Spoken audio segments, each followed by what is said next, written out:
The lockdown of Lagos and Ogun States, in addition to Abuja, the Federal Capital Territory, is on in Nigeria in compliance with President Muhammadu Buhari's directive.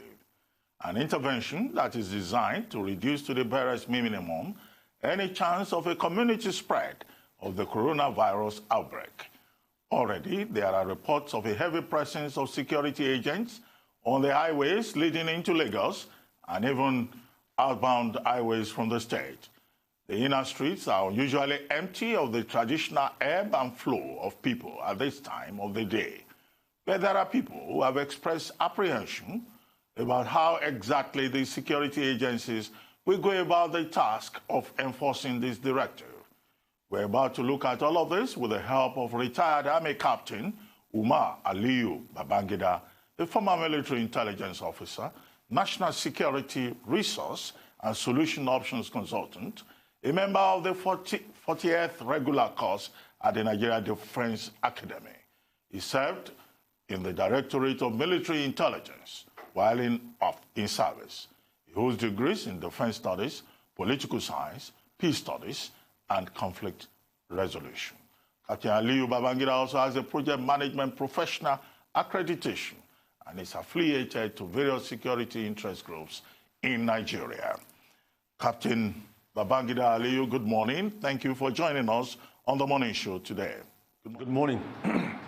Good to have you here. I see you are, taking necessary precautions. You have a face mask ready. But, well, while we engage you, you may not be able to use the face mask. But let's start the conversation. The president addressed Nigerians. He has also taken a number of measures to protect livelihoods and also protect the economy. Lagos and Ogun States have been locked down, and the Federal Capital Territory also.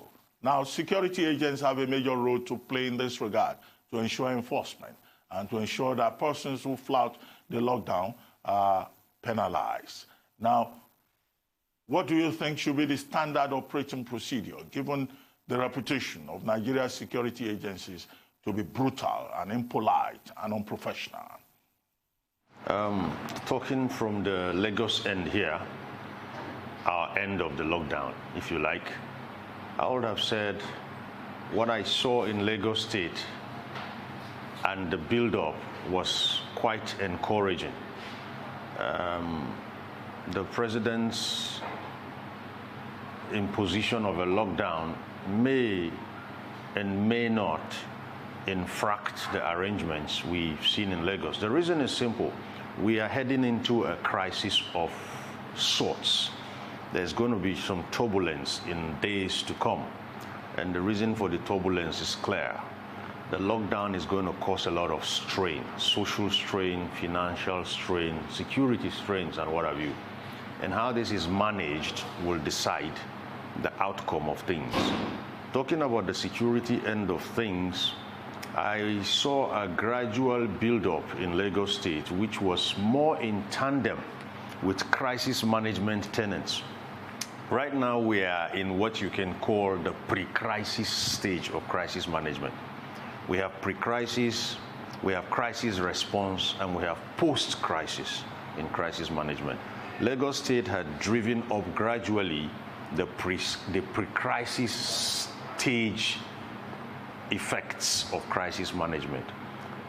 What we're having now is we have jumped from the middle end of the pre-crisis management stage into the crisis response stage. This crisis response stage, which is the middle stage, is where the real turbulence is. Today is crisis day one, or lockdown day one, if you like. I anticipate by lockdown day 6 to lockdown day 9, you're going to be hearing certain skirmishes and brushes. And the reason is because the soft landings for the crisis response period were not properly laid, even at the federal level, before we launched crisis response mode. And what are these soft landings? Crisis communication, for example. People are going to be seeing a lot of law enforcement agencies stationed at certain places.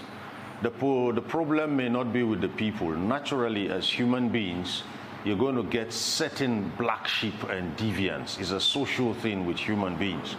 but then managing and handling these social people or social deviants, people who really not want to stay at home, people who fall outside the brackets of those who are allowed to move around. You're going to find them. Don't forget, there are homeless people. There are homeless people, people who really do not have a home to return to. They sleep on the streets. Now, where the challenge is in crisis communication is how we have to ensure that the policemen get communicated with enough to know how to handle these people. I have seen pictures go viral out of this country of people being flogged, people being dragged on the floor and what have you. It's not going to help matters. The most important thing is how the law enforcement agencies can manage these people who fall out of line and ensure that they do not pose any threats in any way to people who are falling in line, as in staying at home. So there will be challenges with the security agencies, and these challenges are going to be like interactive. We're going to have issues with security agencies having brushes with people, civilians. We're also going to have a situation as we go, depending on how prepared we are, where people will be pressured out of their homes for certain reasons. In Nigeria today, there are people who live from hand to mouth. This kind of people are the people who wake up in the morning and have to hustle to get some little money, which they now use for breakfast. There are people who live like that. 3-4 days plus lockdown, these people will begin to feel the heat. There are also people in this country who live in homes where they are safer dispersed than locked down. So you're going to be seeing families that live in 2-bedroom flats, and probably they are 12 or 13 have issues with the lockdown, because what that means is if any of them tests positive, then all of them automatically become positive. So these aspects of the situation at hand must be understood. Particularly the law enforcement agencies. They will be taking psychological, physical, and mental pressure anywhere from lockdown 9, that's lockdown plus 9, on and up to lockdown plus 14. These psychological pressures will come with the brunt of having to police communities back to back, alongside other challenges that we already have. Nigeria has been a cocktail of challenges, security challenges, for some 10 years now, if you like. They just keep coming as they come. We're adding this to what law enforcement agencies must do. So there's going to be some kind of posts, or even not posts, concurrent trauma, stress disorder. Men who have to be on the street back to back, what contingencies are in place for them? Men who have to make sure that people stay in particular areas, respond to emergencies where there are any. What contingencies are made for them? Welfare, psychological, social. These brunts will all come to tell as we proceed into what we want to call the crisis response stage. Hopefully, if we weather this storm well, then we will be graduating in the near future, I hope, to the post-crisis stage, which is also another kettle of fish on its own. But for now, we are anticipatory and we are watching and observing. Certainly, Captain, and you're right. What we have here is a cocktail of challenges, and I'm glad that you brought up crisis communication, because that seems to be the greatest concern of a lot of Nigerian citizens right now. So I would like for us to dwell on that just a slightly bit more.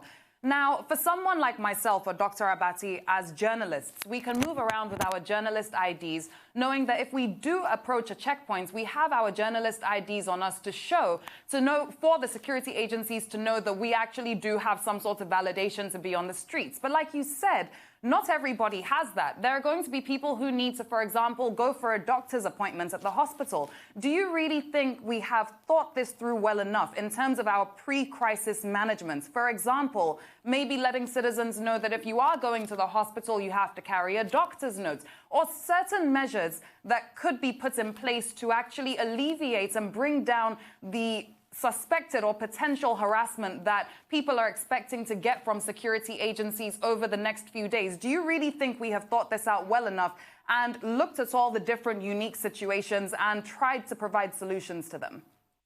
No, not really well enough. But then you must understand that you can't have what you don't have.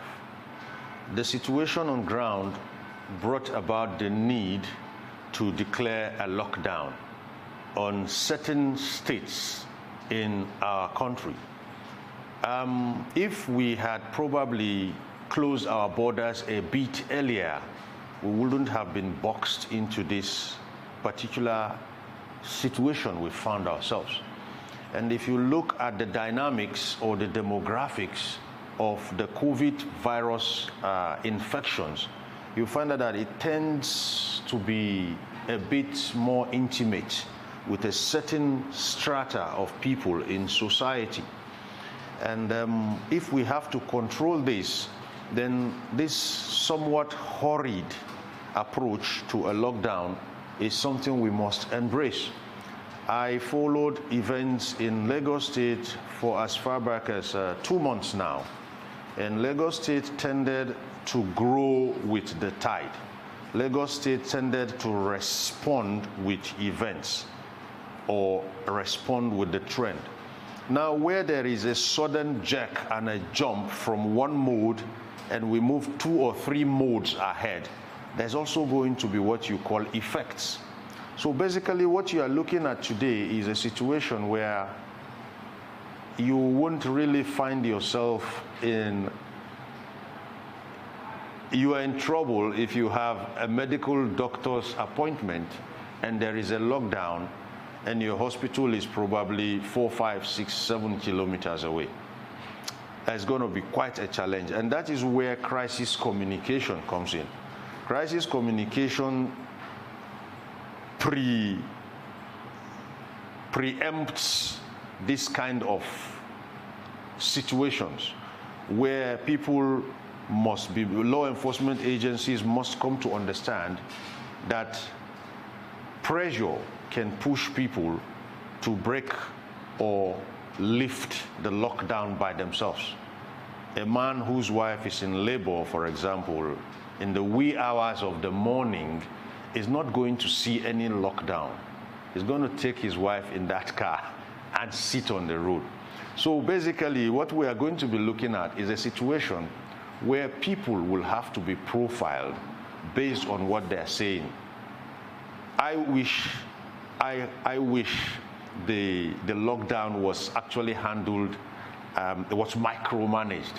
What do I mean by micromanaged? If I had my way, I would have had lockdowns imposed in each state and micromanaged at local government levels. It makes it easier, it makes it less cumbersome. And this is how it goes.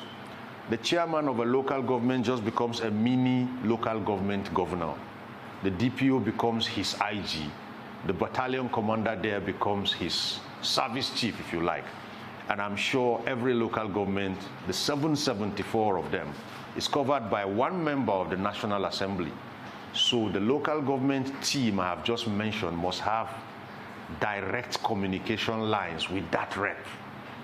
That rep is closer up there to source that which they will require and ensure that they get also what feedbacks the local governments will be handling to the federal government. Right now we have a federal, state, probably local government thing, fine. But at this micromanaged stage, I'm telling you, that team I just mentioned, the health inspector or the health officer for that local government becomes the local government chairman's commissioner of health, and so on and so forth. So you can micromanage the situation down to councils and wards, and probably even door to door. So if you had a local government and your local government happened to be host to any of these prominent residential estates, for example, all you need to do is to just lock down that estate, bring out the estate leaders, and give them the resources you think they require. There is no inch of Nigerian soil that does not fall within a local government.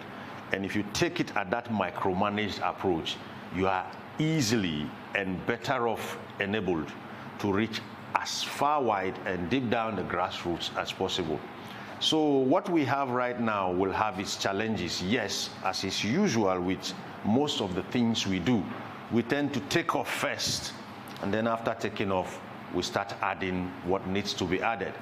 But then we can moderate it by ensuring from time to time we come out in this manner and just share our thoughts with people.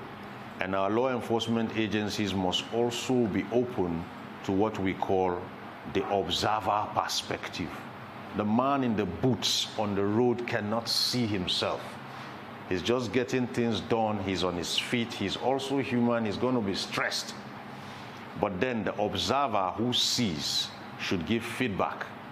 Feedback is needed in this time, and follow-up is also needed in this time, so that at the end of the day, we may not get it there perfectly, but we actually have a situation where we don't have what you call a rupture in the lockdown procedure. A rupture is simply where the people will start running back out and telling you, you know what, we'd rather die on the streets than stay at home because it's even worse in there. If we do not manage the lockdown well, it will come to that, and that will defeat the initial purpose and success of the lockdown itself. Captain Aliyu-Babangida, I mean, I like the point you made earlier on about contingencies for the security agents who are likely to be involved in this.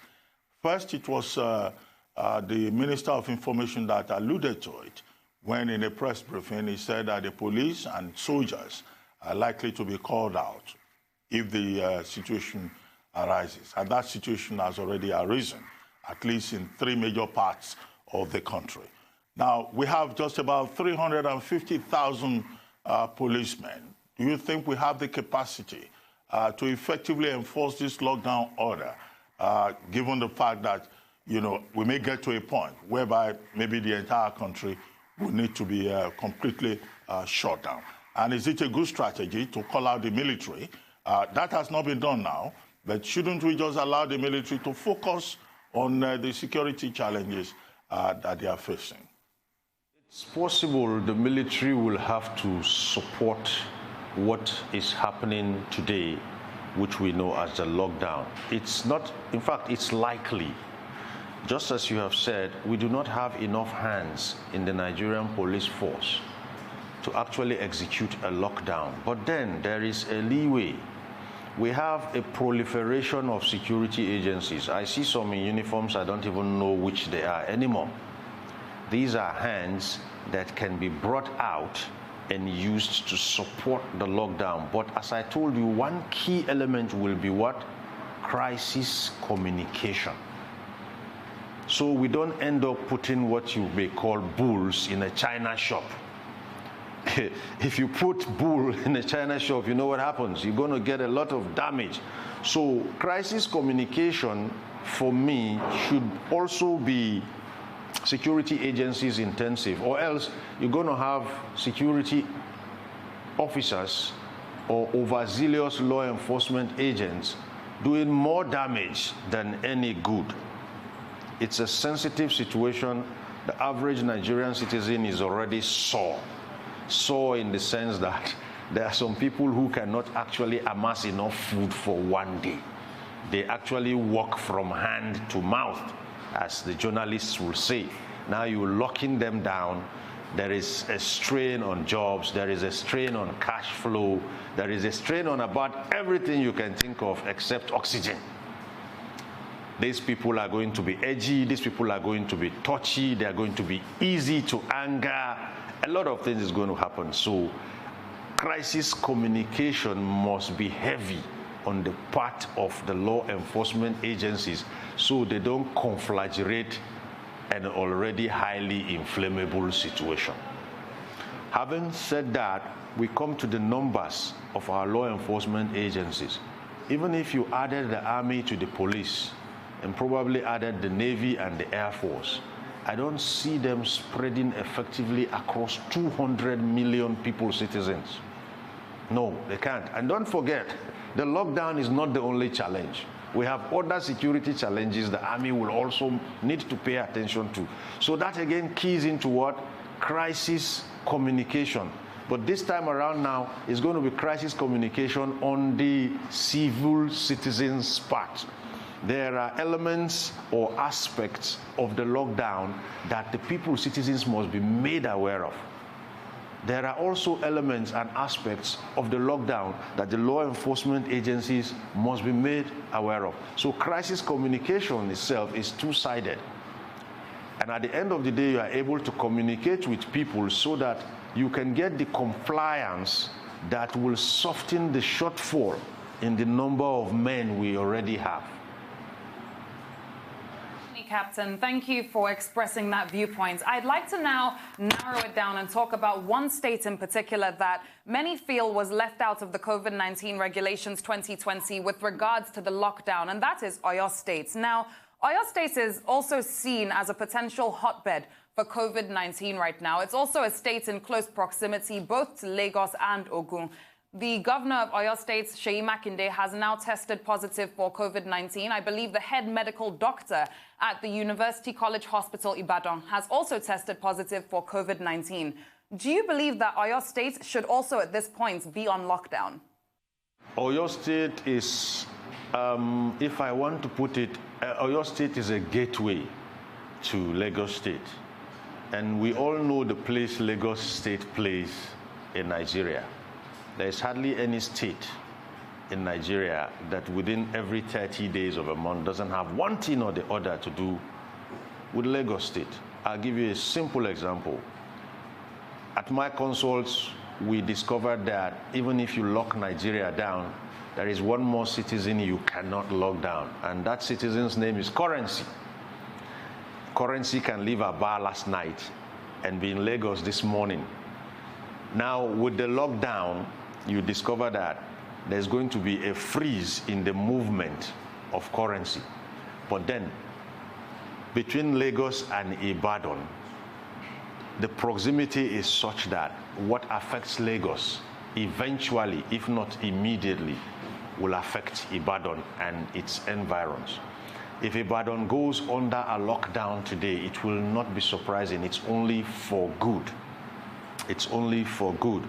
I'll tell you why. Currency will change hands. And when currency changes hands, people are looking at electronic options today.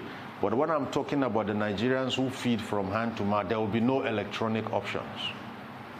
We have micromanaged and studied these citizens to the stage where we have to look for ways to enlighten them about how not to become compliant, even in the lockdown, to the coronavirus. I'll give you a simple example. Among these kind of citizens I'm talking about, the real Nigerian citizen, the man on the street, there is a habit of almost 4 to 10 people. In every 10, we counted like 4 of people who like to lick their hands when they count money. So if you lock them down, the virus will spread. The reason is because money changes hands, and some people just do it unconsciously. There is nothing bad with it, but we can't do it anymore. They count their money and lick their fingers, and count their money and lick their fingers. And as I told you, money travels very fast. You don't know who has held on to it.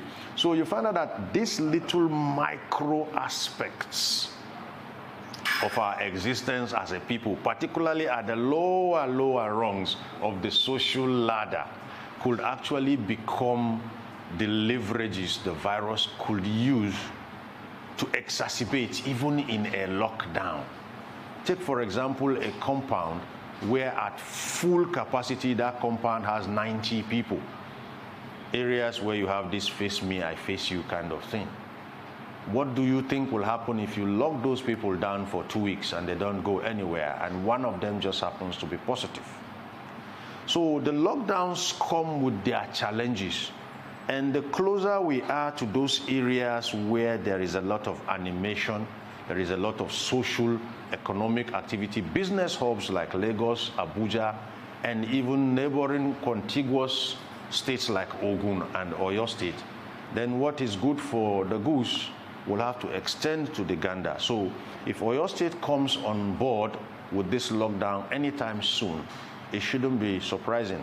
this should be a hint for those in Oyo State to start doing what they need to do. Captain, thank you very much indeed. I would have loved to ask you what should be the standard operating procedure for the security agencies, because I see them carrying guns and armored tanks.